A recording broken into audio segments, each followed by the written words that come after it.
right, everybody. This is Steve with Real Progressives. Tonight is going to be a tough stream, folks. I'm just going to let you know. Tonight's stream, we're dubbing Murder by Proxy. And, I picked this because this has been a theme of mine for 4 years now. And for 4 years, I have been bludgeoned for my choice of words, bludgeoned for being seen as being harsh. I have never wavered in what I stand for. And I don't think you should ever waver for what you stand for either. So what I've done is I've chosen 3 articles that I feel is kind of like a theme that I'm going to be going with for a while until I decide that it's not working for me. But these 3 articles that I've chosen are not particularly MMT related, although the third one definitely plays into that.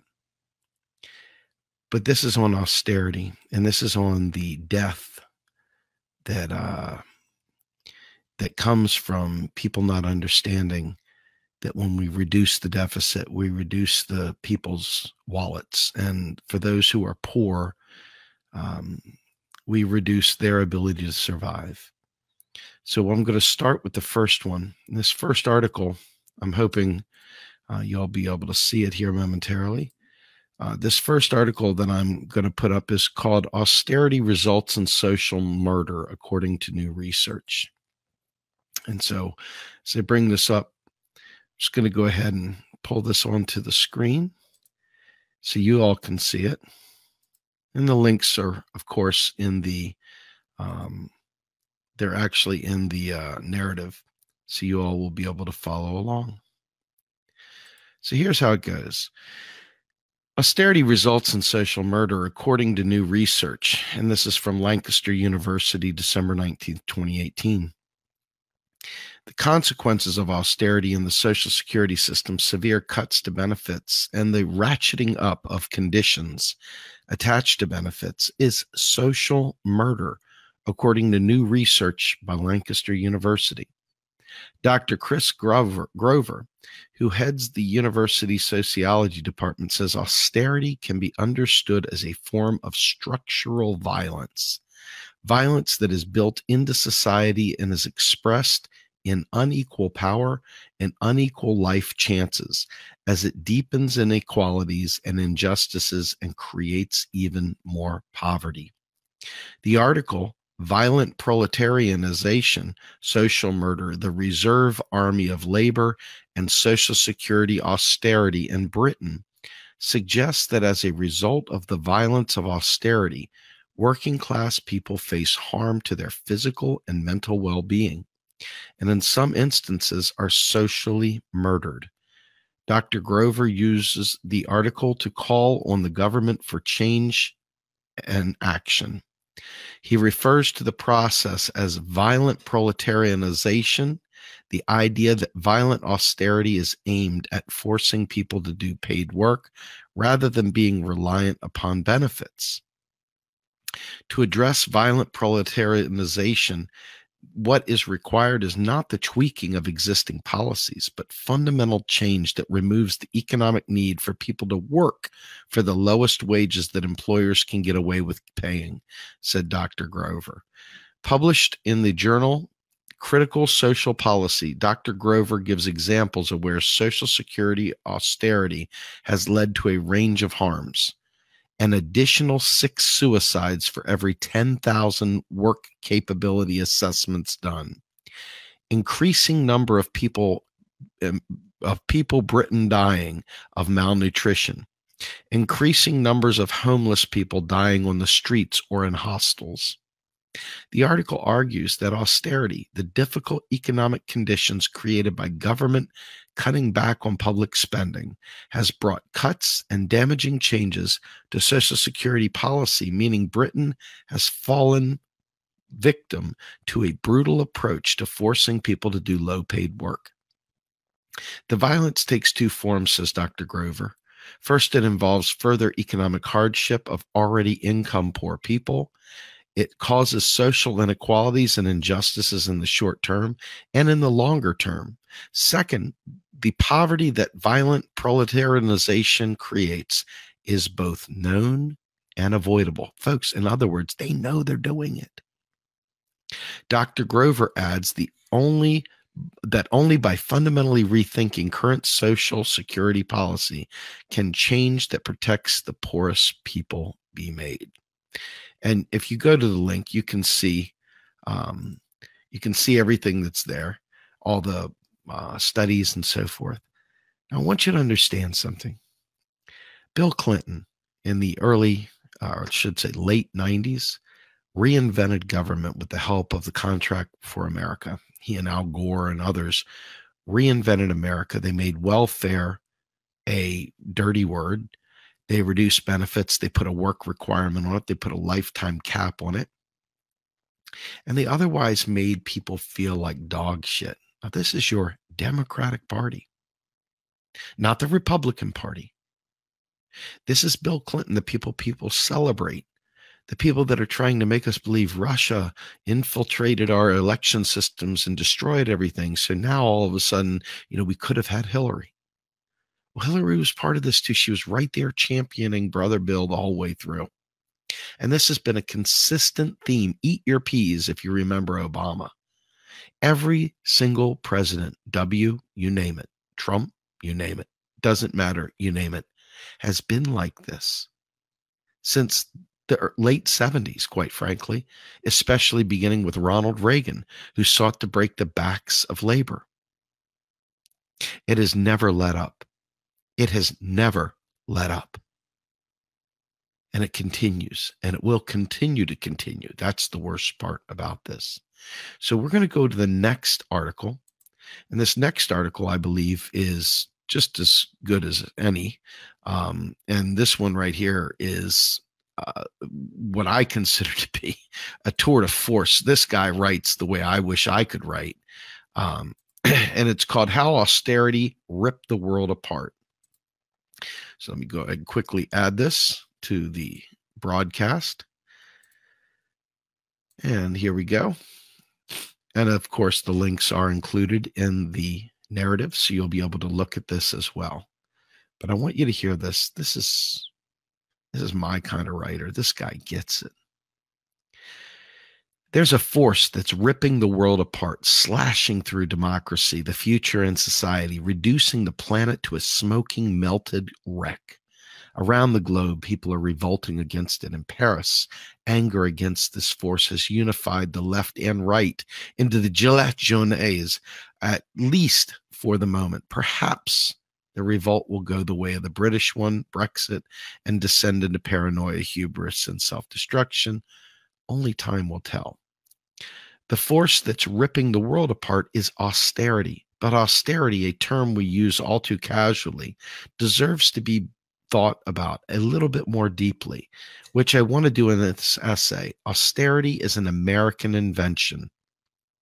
And funnily, strangely, sadly today, the world is becoming Americanized because it chose austerity when it should have chosen precisely the opposite: investment, support, nurturance, care. Britain, Europe, and even Canada, all these societies are now beginning to experience precisely all the same problems as America: hostility between neighbors, enmity to historic allies, extremism, folly, despair, rage, stupidity, superstition, selfishness, greed, violence, all the predictable catastrophic effects of austerity. When you choose what made America collapse, where should you expect to end up but collapsing like America? Austerity simply means a lack of investment by societies in themselves, in people, in public goods. Things like healthcare, education, transport, energy, retirement, decent jobs, income, savings. The problem is that all those things are what underpin the stability of societies by ensuring that prosperity is something that is realized by all. not just something greedily seized by a tiny few. But I'll come back to that. It's obvious to say that this age of austerity is in a superficial way the result of bank bailouts, which foolish governments thought, though left countries bankrupt, they didn't, but that it's only the beginning of the untold story of austerity. We don't often think about it, but austerity is an American invention. So much so that Americans have never really experienced anything but austerity. America has never invested in itself as a society, building robust public goods like a national healthcare system, transport network, retirement system, safety nets, and so on.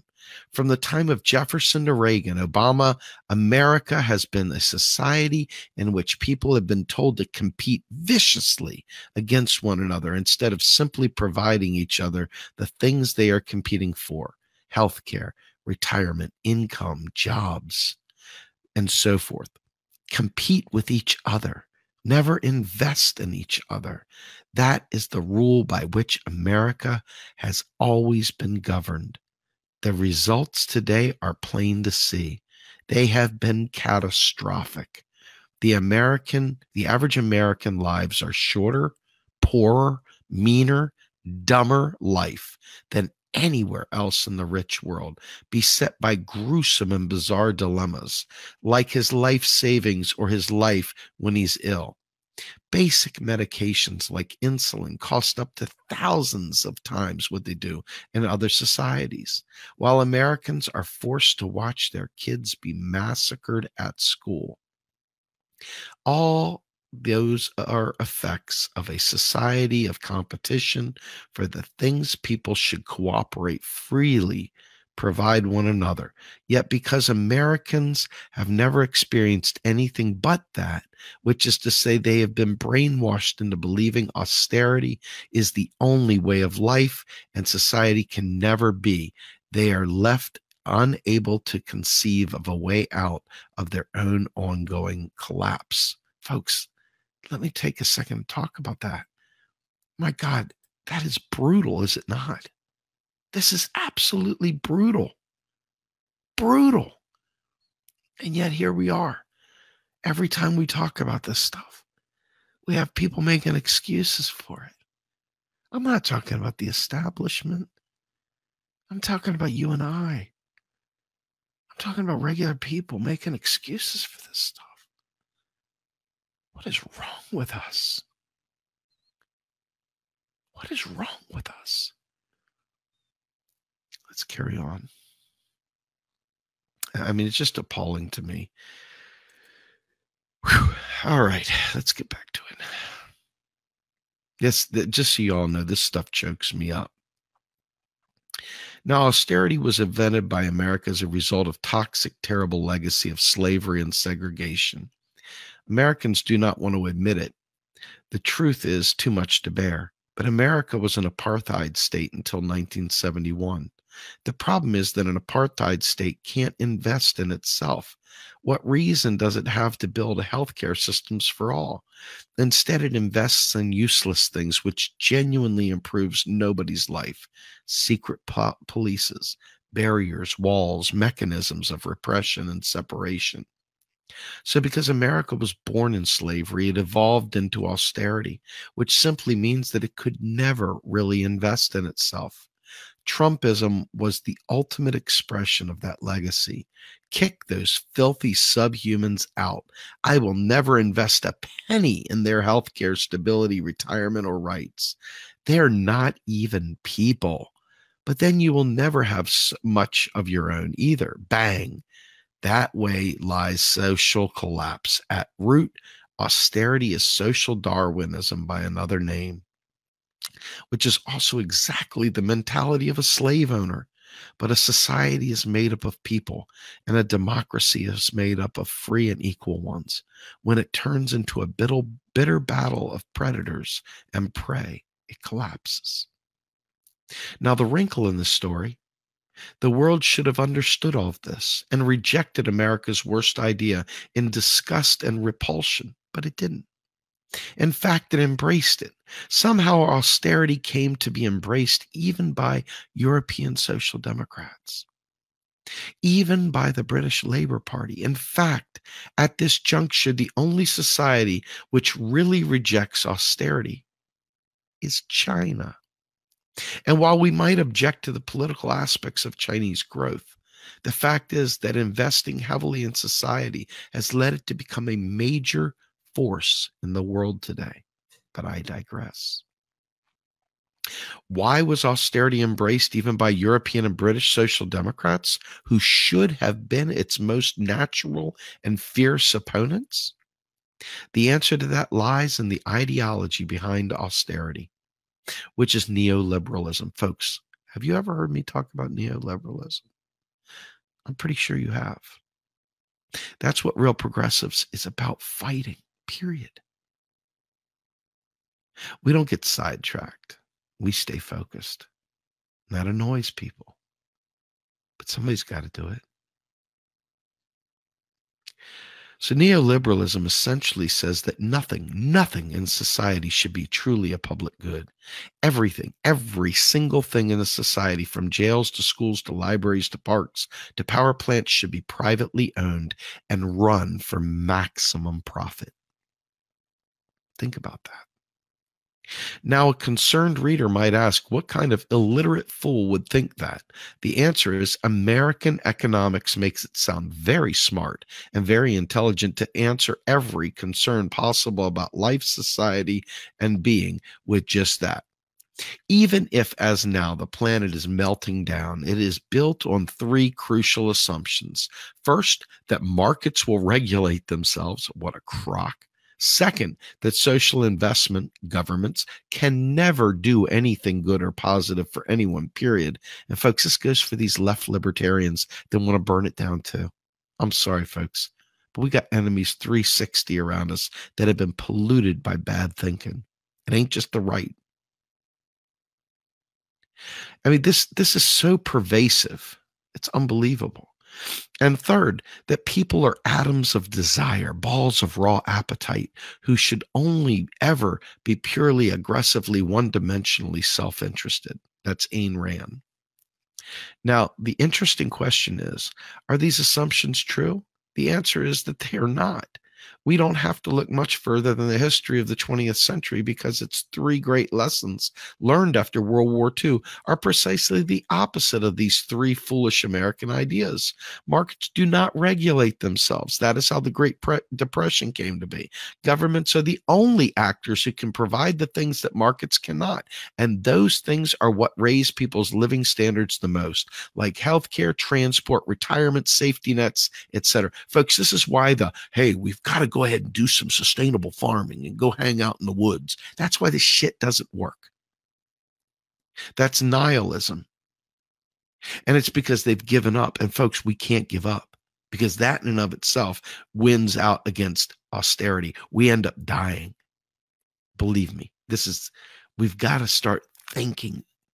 You can't take the easy way out anymore. I'm going to tell you more. Here we go. People are not just little balls of insatiable greed. They are human beings who desire decent lives, resonant in meaning, purpose, belonging, justice, fairness, truth, stability, freedom. If societies don't step up and provide those things, which markets never have and absolutely never will, then the result will be rising extremism and fanaticism. You've heard me talk about this. I assure you, you have. This is where xenophobia and stuff like that come in. This is where the whole border wall comes in, and why people are so adamant to hate on the others. The others, we'll keep it as others, because it's anybody and everybody that's not them. If societies don't step up to provide these things, which markets have never and never will, then the result will be rising extremism and fanaticism. People will turn away from democracy and towards authoritarianism and fascism, just as they did in the 1930s. The result will be social implosion, and America, ironically enough, is the example which proves the folly of its own very thinking. And yet, American economics wasn't interested in the slightest in thinking about all the above. It simply ignored the great lessons of the 20th century out of hubris, arrogance, and more than a little exceptionalism. It didn't even bother studying its own collapse. If we think about it, in fact, American economics was simply restating America's grim and foolish history, this time as answers to every single issue of socioeconomy, as a proud model to follow for the world. The three assumptions above, after all: markets are perfect, governments are the worst, hands off my property, more of my own property is the only thing I care about, are nothing other than the logic of a plantation owner, of a slave master. They cannot be the logic of a person who considers themselves a free and equal citizen of a democracy. If you think about it, so American economics presented the world a pure distillation of America's epic mistakes, a window into the mind of a society founded on slavery and hatred and subjugation, not freedom and justice and equality, and told the world it was the way to prosperity. The world was dumb, naive, gullible enough to swallow it. Much of it anyways. LOL. How come no one thought this through? This bizarre and foolish illogic, which would come to be known as neoliberalism, an eerie restatement of American history of slavery and segregation, came to rule the world.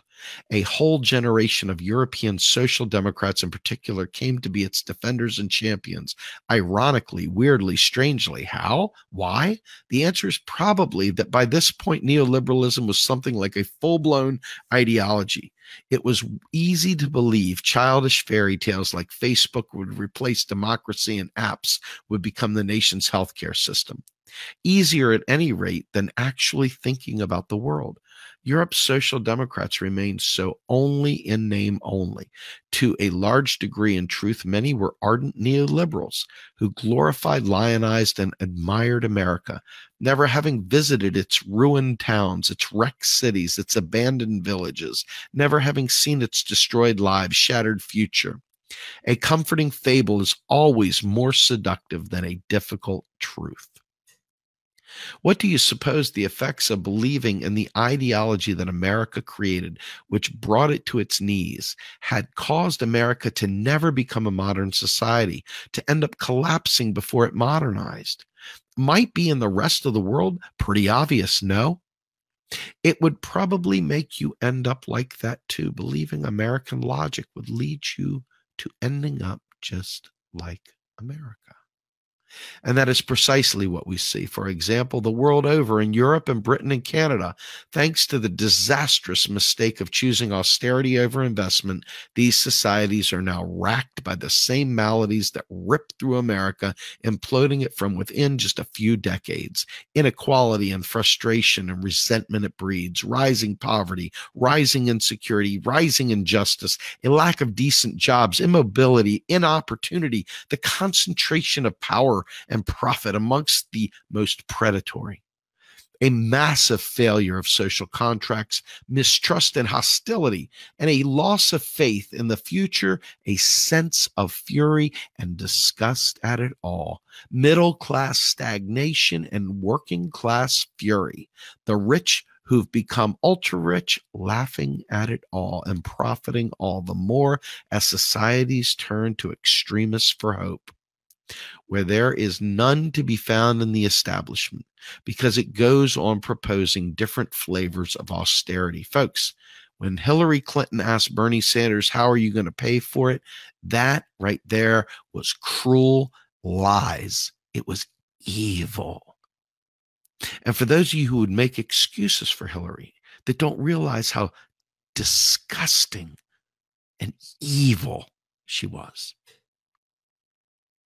will now hopefully take note of what I'm saying here and realize Hillary Clinton's neoliberalism creates the sickness, the malady that created Donald Trump.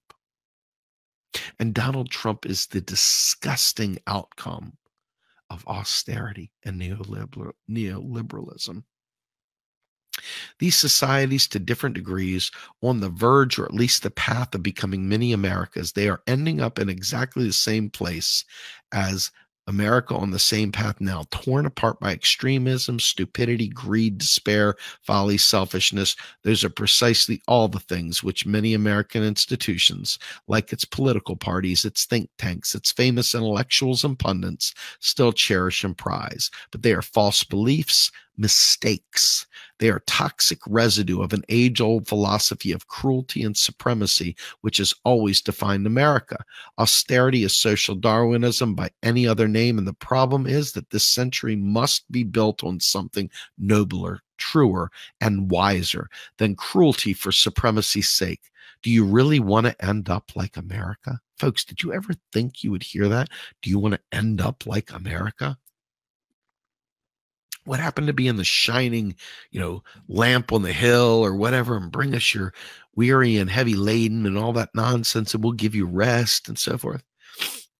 Austerity is social Darwinism by any other name, and the problem is that this century must be built on something nobler, truer, and wiser than cruelty for supremacy's sake, repeated for effect. Do you really want to end up like America?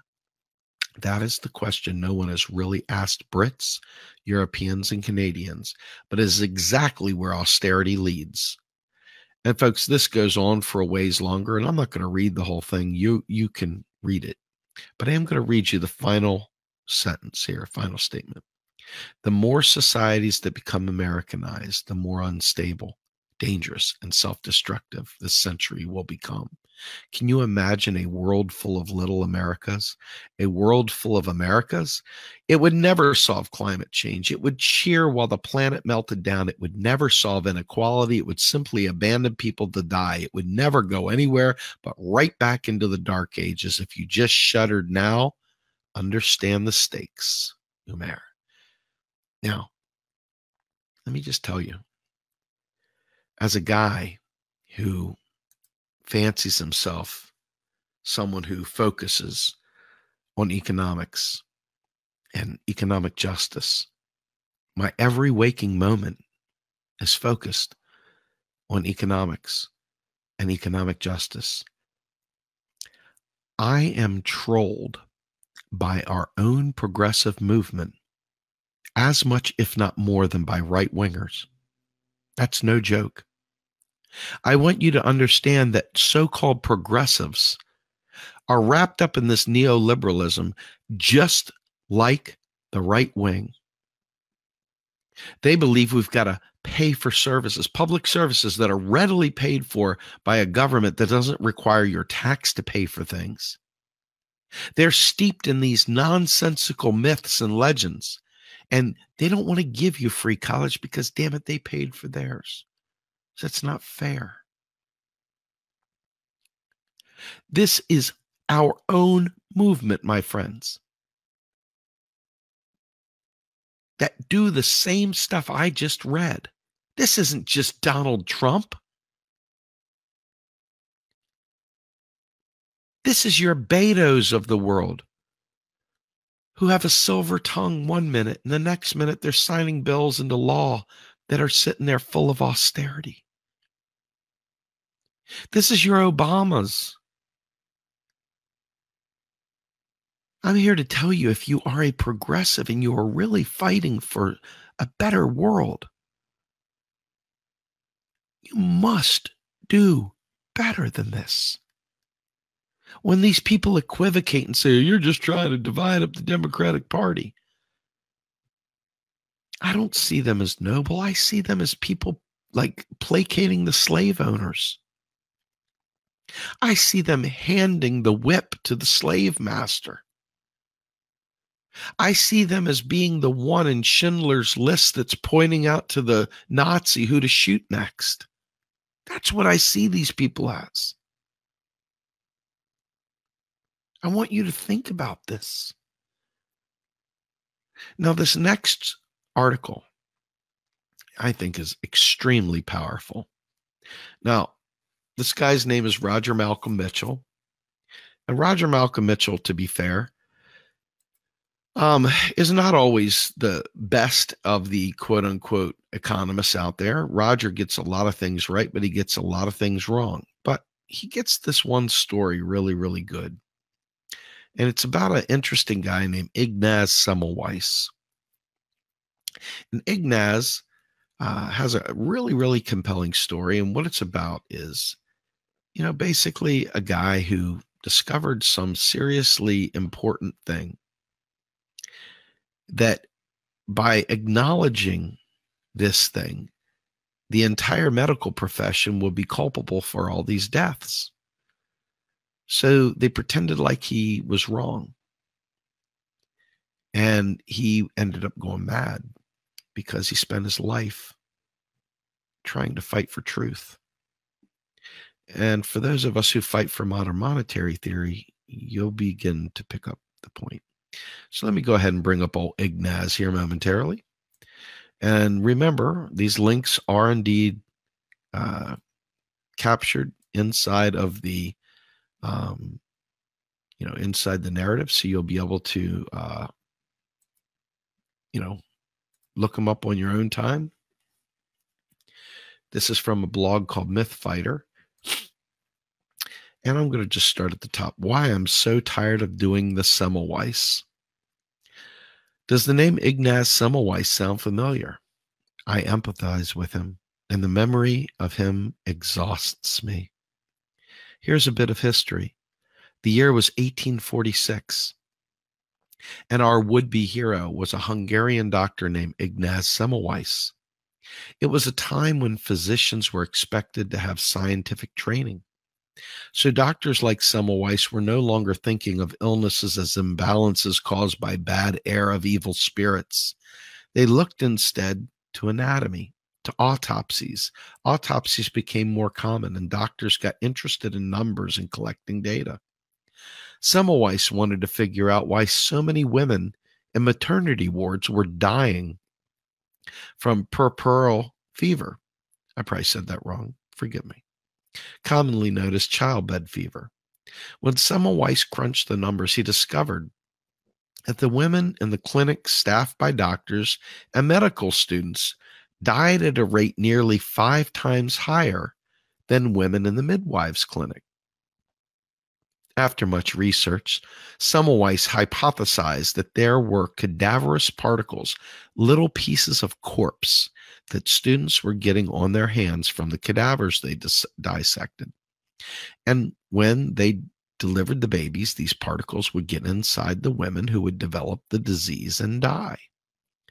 So he ordered his medical staff to start cleaning their hands and instruments, not just with soap, but with chlorine solution.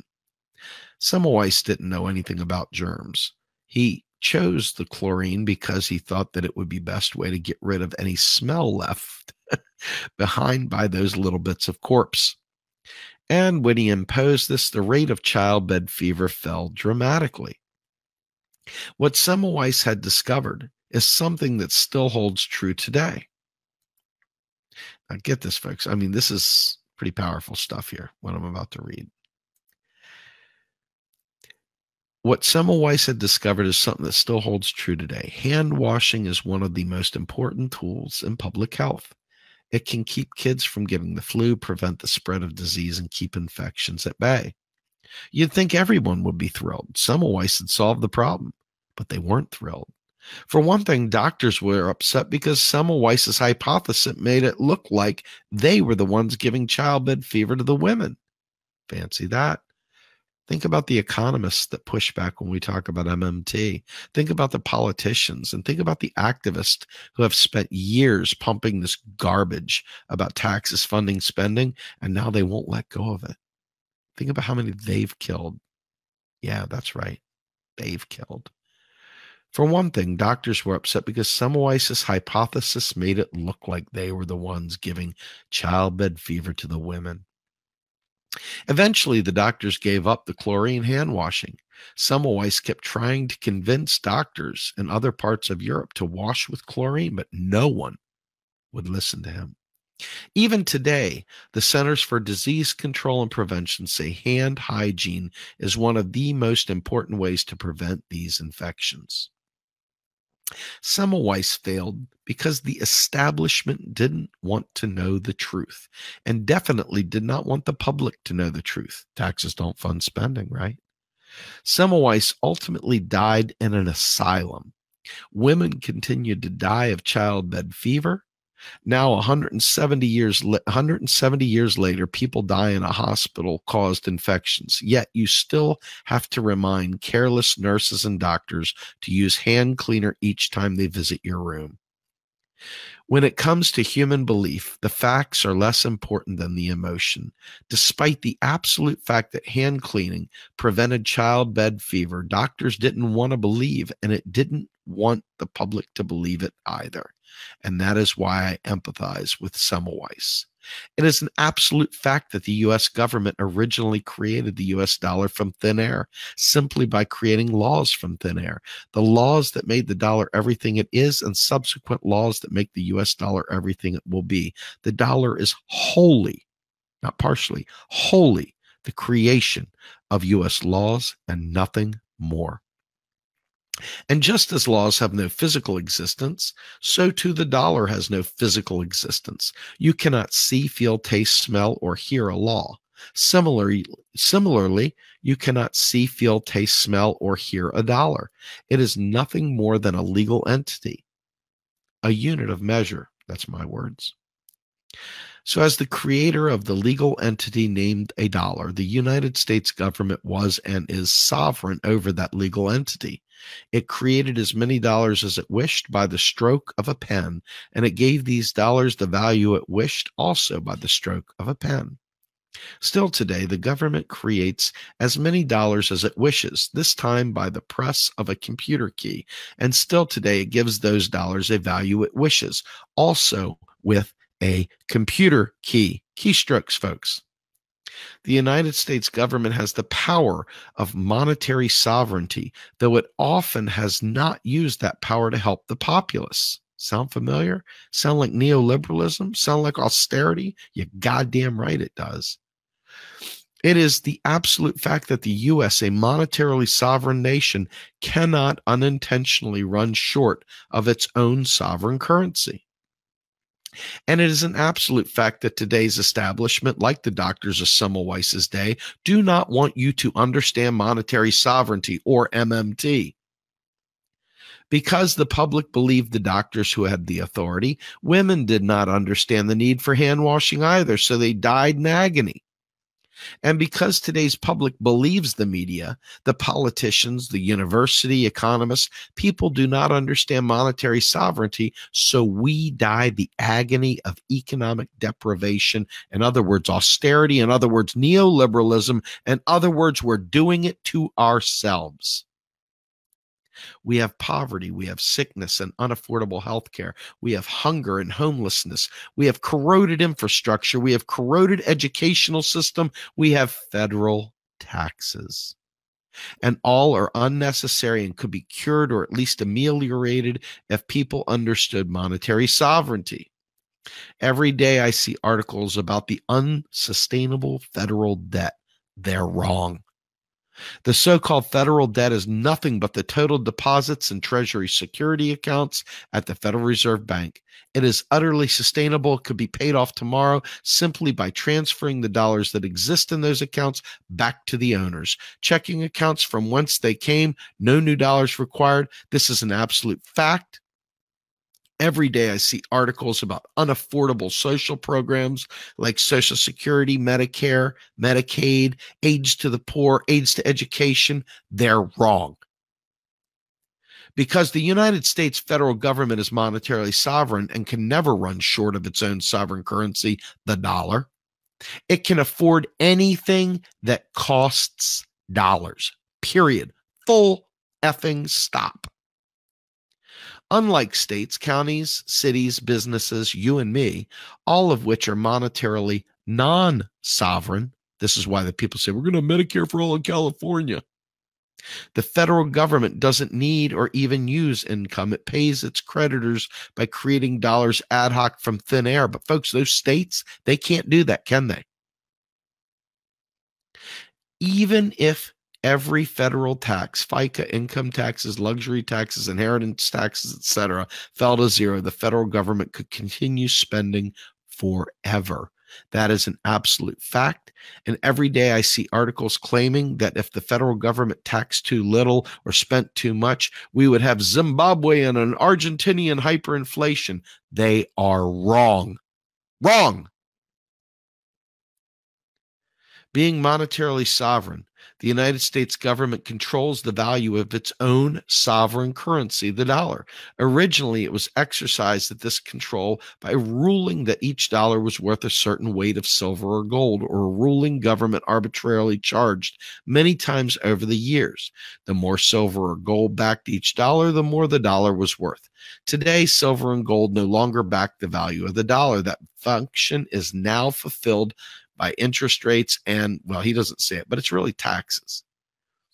The higher the interest rates and so forth. So I'm not going to get into the rest of this because it just keeps going on and on and on. But I want to tell you all, and I want to say this very clearly. I have not slowed down. I have not stopped saying this stuff, and I'm going to keep saying this stuff. I want you to understand that people are dying. And I want you to understand the reason. Those doctors in Semmelweis's time didn't want anyone to know that hand washing was causing, or lack thereof, was causing kids to die, mothers to die. They didn't want to know that. How many of our friends don't want to realize that by sitting there yelling, reduce the deficit, that they have killed people too? How come they can't own the fact that they have murdered people? That's murder. Oh, you can get technical and say, oh, it's manslaughter or whatever. People died as a result of yelling and screaming about reducing the deficit. Every time somebody puts some stupid shit up about the debt, the national debt, they're guilty of murder. Every time you say we've got to eat our peas and cut spending, you have harmed somebody in a way that they can never recover from, because the poor have no bandwidth. There's no elasticity. They're done. This is one of the most important things you're ever going to hear. And people got angry at me for saying this. What do you think about people that would get angry at me for bringing this up? What do you think about their character? What do you think about their integrity? What do you think about them as human beings? What do you think about their value system? I'm not making this up. I just sat there and showed you time and time again. And I could do this for days without breathing, just because the evidence is so ridiculously clear.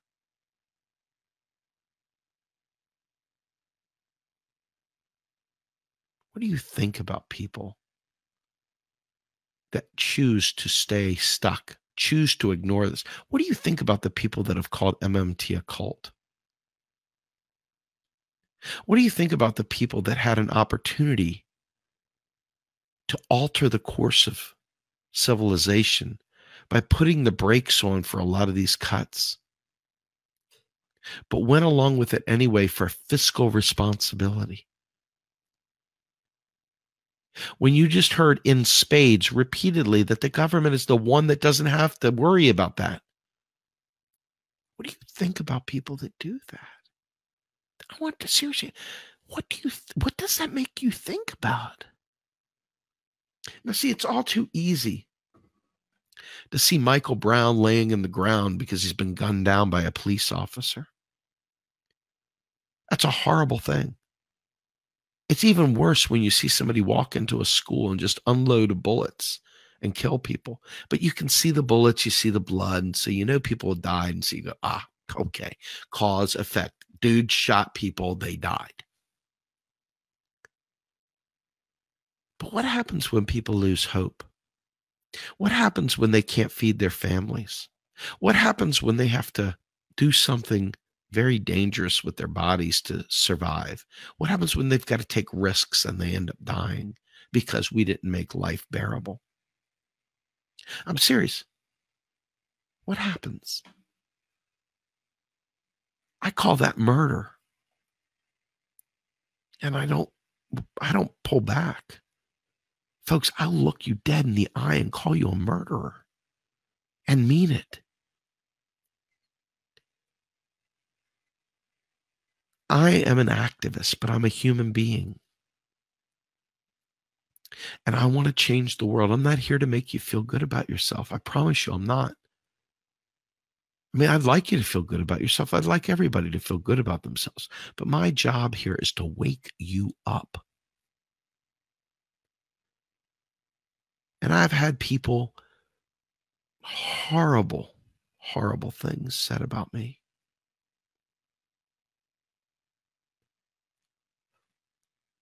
Horrible things. And I'm telling you right now, they don't like being called out. I can prove in spades, and we'll do it over and over again, that by reducing the deficit and reducing the debt and whining about the 21 trillion, that's nothing. Keystrokes. People have been buried over that bullshit. Dead is dead.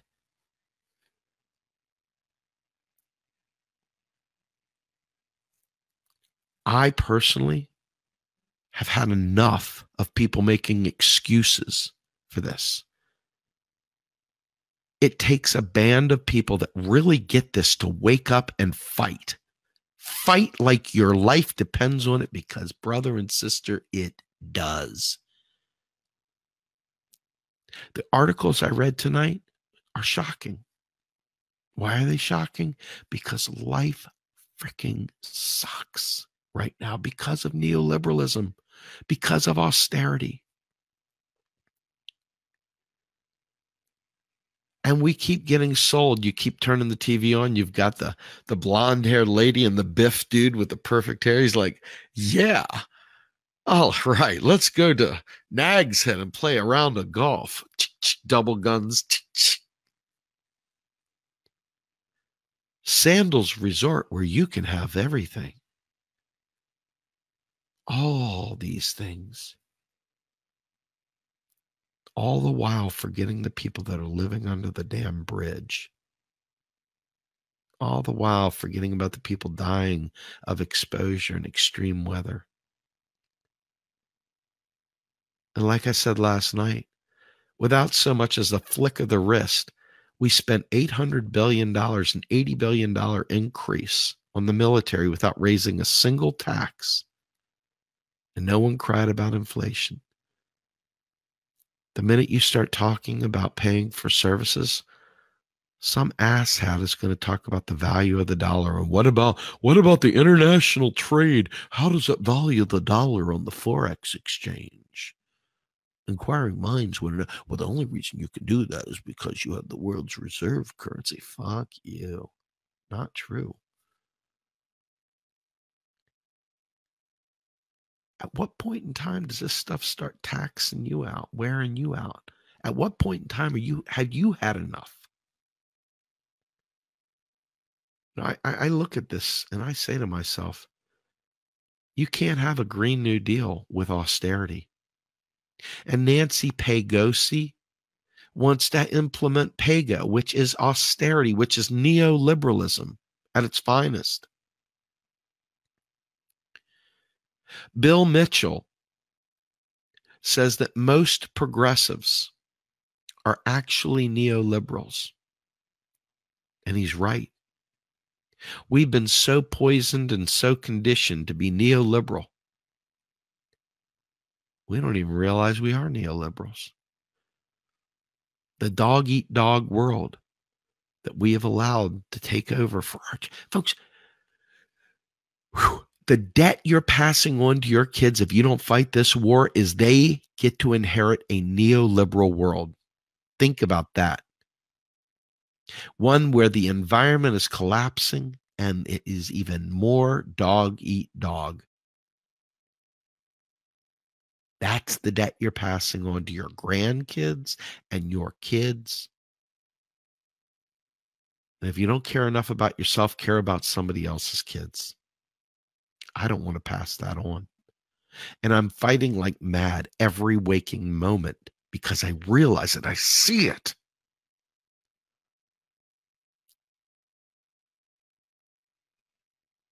I don't get phone calls from Jimmy Dore. Hey, Steve Grumbine, come on and talk about austerity.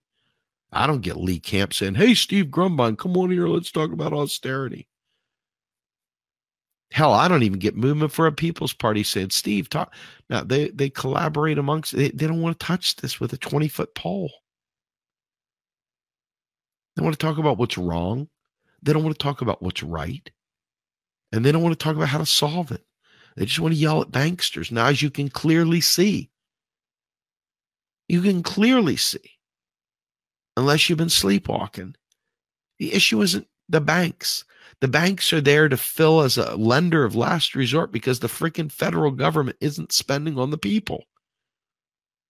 That is austerity. That is neoliberalism.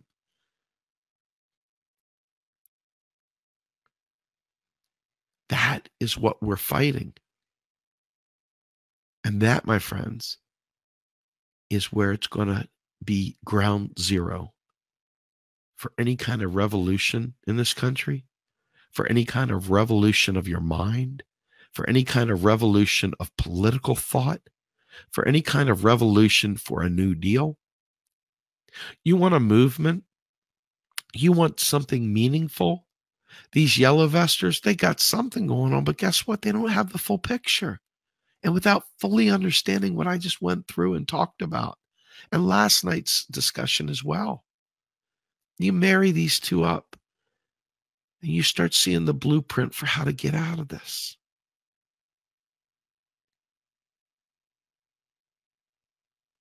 But it's going to take your effort. It will not happen on its own. Very powerful, very well organized groups are pulled together. And I got to tell you something too. And this is probably going to offend some people that I care about. There's a lot of people that want to run around in little gaggles of friends, fist in the air, cheering about their favorite politician.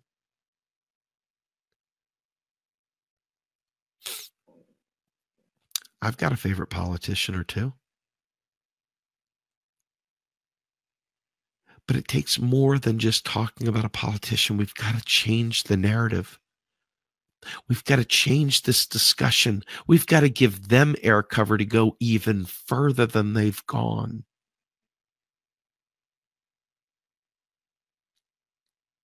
Without us changing the dynamic, changing the politic, changing the discussions at the water cooler, they won't have enough power. They won't have enough air cover. There won't be a movement afoot to defeat neoliberalism. Please trust me when I say this. The reason we talk about this every single day is because every other issue you're talking about comes right back to this. And until you realize that, we don't stand a chance in hell. And the environment will collapse, and society will collapse, and your kids will inherit a dog-eat-dog world that you never thought was possible in the worst way. I'm Steve Grumbine with Real Progressives. Have a good night, everybody.